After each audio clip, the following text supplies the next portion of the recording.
आप सभी का अपने यूट्यूब चैनल इंग्लिश स्पीडर पे। और जैसा कि आप लोग जानते हैं कि हम लोग हमेशा से इंग्लिश रीडिंग करते आ रहे हैं, कुछ कुछ नए नए वर्ड सीखते आ रहे हैं। आज हम लोग कुछ नया सेंटेंस सीखने की कोशिश करेंगे।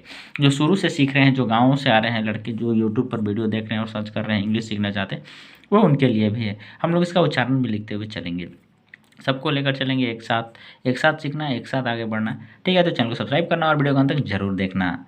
चलिए शुरू करते हैं। इंग्लिश का अर्थ होता है अंग्रेजी, जिसको हिंदी में अंग्रेजी कहते हैं, और रीडिंग का अर्थ है पढ़ना। ठीक है। I had reached the school before the bell rang. I, यहाँ हम लोग आई लिखेंगे इसको। ठीक है, आई, इस प्रकार से इसका उच्चारण होगा आई। फिर इसको हैड बोलेंगे, हैड। इसको बोलेंगे रिच्ड, रिच्ड, इस प्रकार से रिच्ड। द स्कूल, हम लोग इसकी हिंदी को भी लिखेंगे। ठीक है, इसको पूरा कंप्लीट कर लिया यहाँ तक। बिफोर द बेल रैंग, यानी कि हम लोग इसको बोल सकते हैं आई यानी मैं, हैड हेल्पिंग वर्ब के रूप में है। हैड का अर्थ होता है था। ठीक है। रिच्ड यानी पहुंचा, पहुंच, पहुंच गया। ठीक है, गया, पहुंच गया। रिच यानी पहुंचना, तो रिच्ड यानी वर्ब टू है, ये रिच का वर्ब टू है। रिच्ड यानी पहुंच गया, मैं पहुंच गया था। था का उच्चारण लास्ट में करेंगे। द स्कूल यानी कि विद्यालय, द का उच्चारण नहीं करते हैं हिंदी में। ठीक है, द एक आर्टिकल है जिसको यूज किया गया है स्कूल के साथ। I had reached the school, मैं विद्यालय पहुंच गया था। बिफोर यानी पहले, बिफोर यानी पहले। द बेल यानी घंटी, रिंग मतलब बजना, रैंग यानी बजा। ठीक है, बजा, तो कहेंगे घंटी बजने के पहले। ठीक है, बिफोर यानी के पहले मैं विद्यालय पहुंच गया था। काफ़ी आसानी से हमने इसको समझा। इसी प्रकार से नेक्स्ट सेंटेंस देखते हैं। आई, आई का अर्थ है मैं। ठीक है, रिच्ड, आई रिच्ड यानी पहुंच, पहुंच चुका, पहुंच गया, इसको भी पहुंच गया बोलेंगे, पहुंच गया। The station after the train had started. ठीक है, द स्टेशन यानी कि स्टेशन। ठीक है, आफ्टर यानी कि के बाद। द ट्रेन यानी कि ट्रेन, हैड यानी था हेल्पिंग वर्ब, स्टार्टेड यानी शुरू हो गया, शुरू हो गया था। ठीक है, आई आई रीच्ड द स्टेशन यानी कि मैं स्टेशन पहुंचा। After the train had started यानी गाड़ी खुल चुकी थी, ट्रेन शुरू हो गया था, तब मैं स्टेशन पहुंचा, इसका कहने का अर्थ है। नेक्स्ट सेंटेंस पे चलते हैं।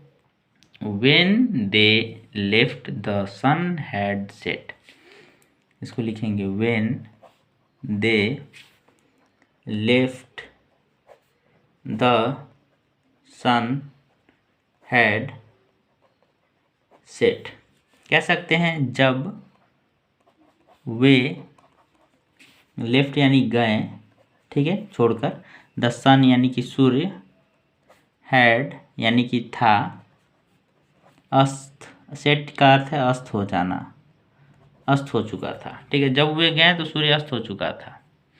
When we reached there, the dinner had started. when का अर्थ है जब।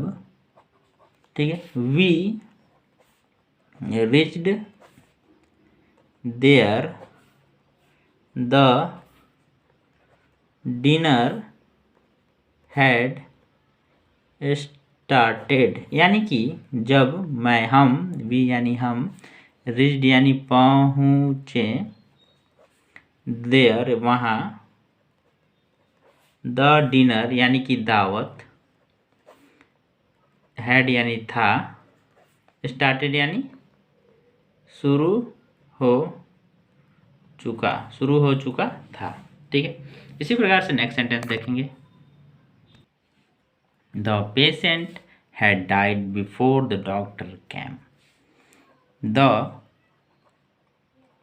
patient had died before the doctor came, यानी कि हम लोग इसको कैसे बोल सकते हैं, द पेशेंट यानी कि रोगी, हैड यानी कि था, डाइड यानी मर चुका, मर गया, ठीक है। वर्ब 2 डाई का वर्ब 3 है डाइड, यानी कि द पेशेंट हैड डाइड यानी रोगी मर चुका था, मर गया था।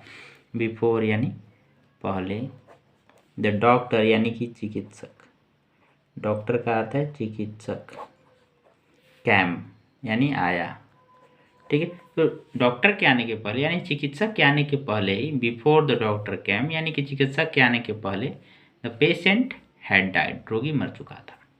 इसी प्रकार से हम लोग नेक्स्ट सेंटेंस को सीखेंगे काफ़ी शानदार तरीके से। The thief had fled away before the doctor came, sorry police came, okay.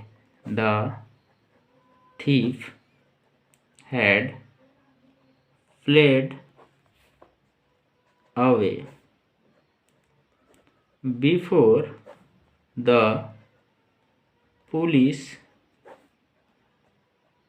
Cam, यानी कि चोर, ठीक है, हैड यानी कि था, फ्लेड अवे का अर्थ है, दोनों का अर्थ है भाग जाना या भाग गया, ठीक है। फ्लेड अवे यानी कि चोर भाग गया था, बिफोर यानी कि पहले ही, के पहले, ठीक है, बिफोर यानी के पहले, द पुलिस यानी कि पुलिस को पुलिस बोलेंगे, पुलिस कैम यानी आए या आई, ठीक है, आई, पुलिस आई, ठीक है। पुलिस के आने के पहले यानी before the police came, police के आने के पहले, the thief had fled away यानी कि चोर भाग चुके थे। हम लोग क्या सीख रहे थे, अब ये समझते हैं थोड़ा सा।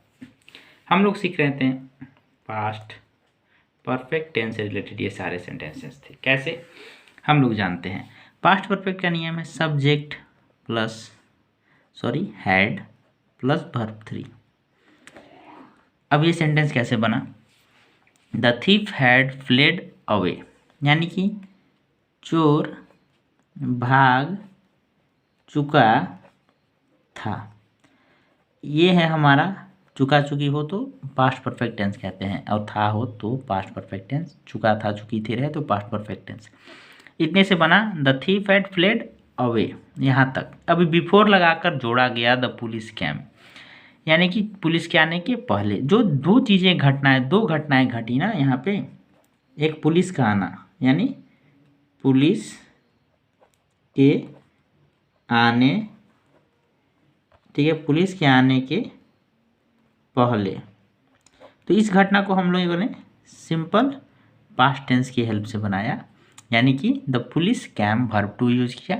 सिंपल पास्ट का स्ट्रक्चर है सब्जेक्ट प्लस वर्ब 2, तो हमने ये यूज किया पुलिस कैम यानी सब्जेक्ट पुलिस कैम वर्ब 2, यानी पुलिस के आने के पहले चोर भाग चुका था।